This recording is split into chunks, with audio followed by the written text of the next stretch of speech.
Welcome to the Tech Egg. Don't get scrambled. Enjoy the video.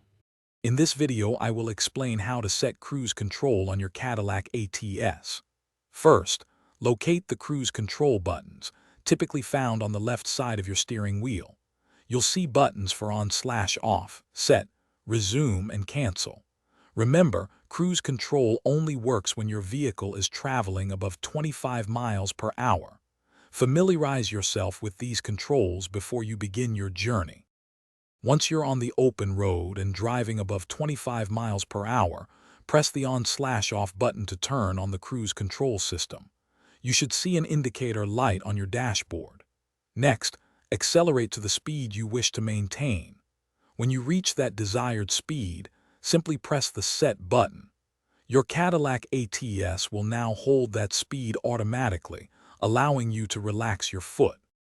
To adjust your set speed, use the Res Plus button to increase it or the Set button to decrease it. A light press changes speed by 1 mile per hour, while a firm press adjusts by 5 miles per hour.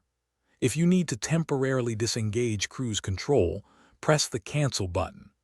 Alternatively, a light tap on the brake pedal will also disengage the system without turning it completely off. If you've canceled cruise control and want to return to your last set speed, simply press the Resume button. Always remember to use cruise control responsibly, primarily on open highways with consistent traffic flow. Avoid using it in heavy traffic, on winding roads, or during adverse weather conditions. For a smarter home, check out the Shark AI Ultra Robot Vacuum. You can find a link to this and other great deals in the description below. Drive safely and enjoy your Cadillac ATS. Thanks for watching. Consider subscribing if I helped unscramble your problems.